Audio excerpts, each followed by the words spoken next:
পরম করুণাময় আল্লাহর নামে শুরু করছি।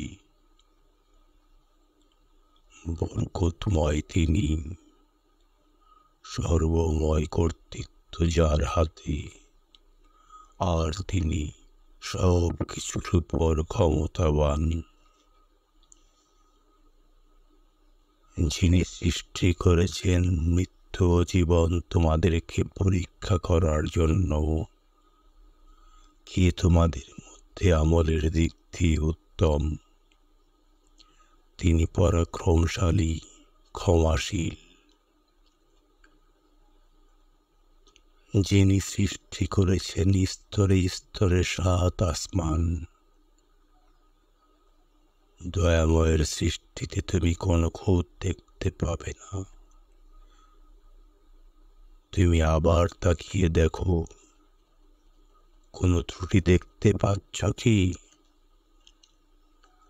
তারপর তুমি দ্বিতীয়বার দৃষ্টি ফেরাও। সেই দৃষ্টি ব্যর্থ ক্লান্ত হয়ে তোমার দিকে ফিরে আসবে।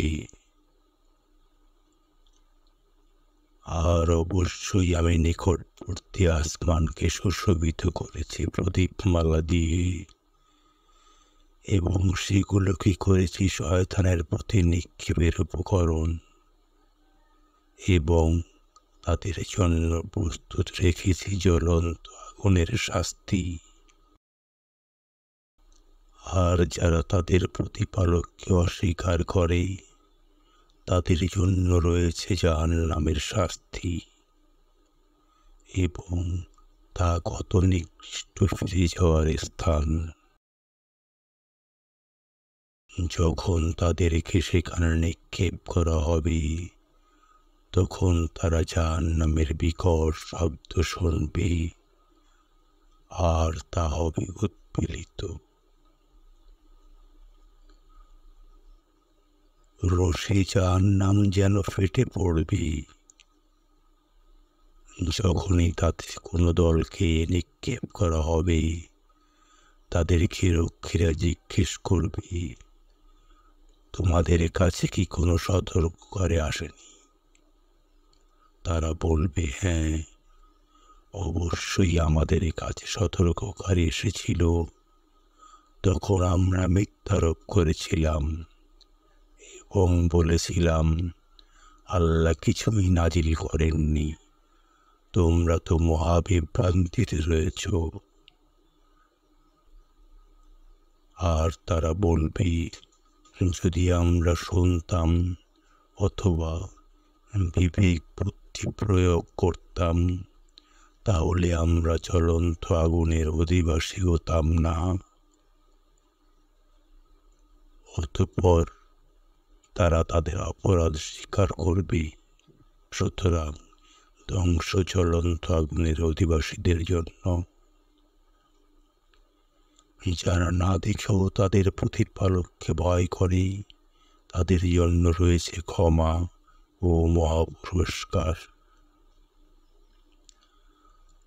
আর তোমরা তোমাদের কথা গোপনেই বলো অথবা প্রকাশ্যে বলো, তিনি তো অন্তরসমূহে যা আছে তা সম্পর্কে সব কিছু জানেন। যিনি সৃষ্টি করেছেন তিনি কি জানেন না? অথচ তিনি সূক্ষ্মদর্শী, সব কিছু ভালোভাবে জানেন।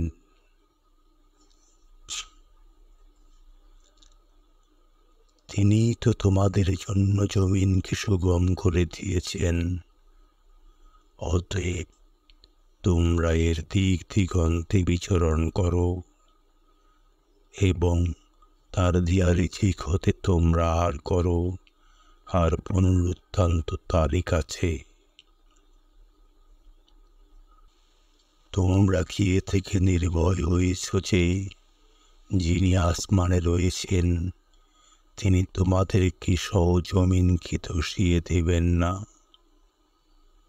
অতঃপর তা হঠাৎ করেই থর থর করে কাঁপতে থাকবে। অথবা তোমরা কি এ থেকে নির্ভয় হয়েছ যে আসমানে যিনি রয়েছেন তিনি তোমাদের উপর পাথর বর্ষী ঝঞ্ঝা পাঠাবেন না? তখন তোমরা জানতে পারবে কেমন ছিল আমার সতর্কবাণী।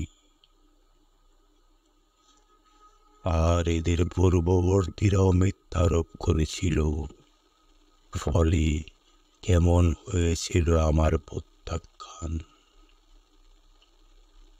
তারা কি লক্ষ্য করে না যে তাদের উপরে পাখিদের প্রতি যারা পাখা বিস্তার করে ও সংকুচিত করে, দয়াময় আল্লাহ তাদের স্থির রাখেন। নিশ্চয়ই তিনি সব কিছুর সম্যক দ্রষ্টা।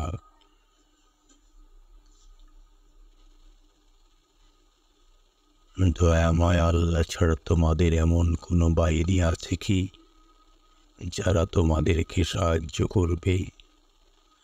কাফিররা তো রয়েছে ধোঁকার মধ্যে। এমন কি আছে যে আমাদেরকে রিজিক দান করবে?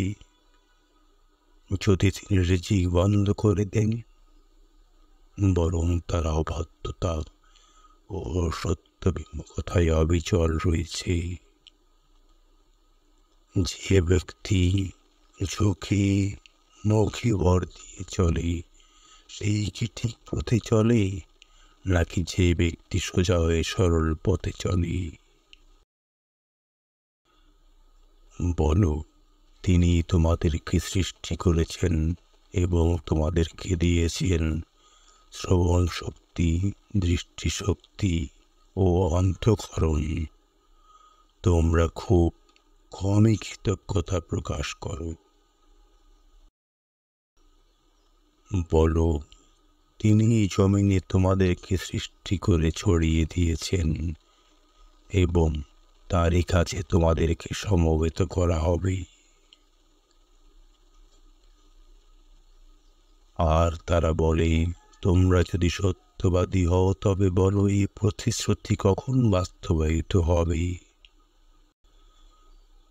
বলো, এর জ্ঞান শুধু আল্লাহরই কাছে আছে, আর আমি তো স্পষ্ট সতর্ককারী মাত্র। অতঃপর তারা যখন তা আসন্ন দেখবে, তখন কাফিরদের চেহারা মলিন হয়ে পড়বে এবং বলা হবে, এটাই হলো তা যা তোমরা দাবি করেছিলে। বলো, তোমরা আমাকে জানাও, যদি আল্লাহ আমাকে ও আমার সঙ্গীদেরকে ধ্বংস করেন অথবা আমাদের প্রতি দয়া প্রদর্শন করেন, তবে যন্ত্রণাদায়ক শাস্তি হতে অবিশ্বাসীদেরকে কে রক্ষা করবে? বলো, তিনি পরম করুণাময়, আমরা তার উপর ঈমান এনেছি, তারই উপর নির্ভর করেছি। অতঃপর শীঘ্রই তোমরা জানতে পারবে কি স্পষ্ট বিভ্রান্তিতে রয়েছে। বলো, তোমরা ভেবে দেখেছ কি, যদি তোমাদের পানি ভূগর্ভে চলে যায়, তাহলে কে তোমাদেরকে প্রবহমান পানি এনে দেবে?